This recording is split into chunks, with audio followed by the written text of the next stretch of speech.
A replica of a 200-year-old three-masted ship sailed into the wrath of the storm. It battled 18-foot waves until the ship went down. The passengers huddled onto a small raft in 40-mile-per-hour winds, and then incredibly brave helicopter pilots came to their rescue. And our Matt Gutman is with that story in Elizabeth City, North Carolina. With their choppers slamming around in 50-mile-per-hour winds, their fuel burning fast, the first divers lowered into the unknown. Burns in the water.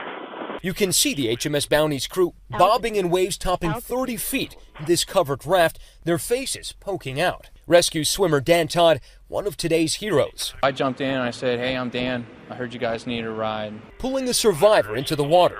He would then swim him to the helicopter, the pilot fighting to hold steady at barely 30 feet. Yeah, this one's swinging really bad. Survivors hoisted up one at a time. You have 20 to 30 foot waves hitting you from different sides. I was tired after 6, and then we went straight over to the next life raft that had 3 more people. 14 people total were plucked from the mountainous waves, then the 2-hour flight back to land. Lieutenant Jenny Fields was one of the pilots. As we left the scene, some of them started getting a little emotional, realizing that they had left shipmates behind. Partly because 2 sailors are still missing.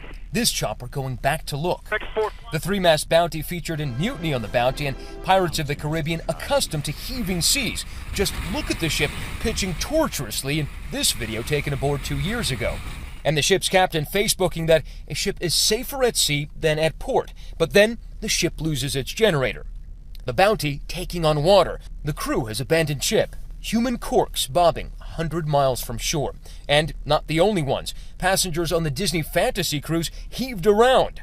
Water sloshing over the decks, doors slamming. Terrified passengers told to stay in their rooms.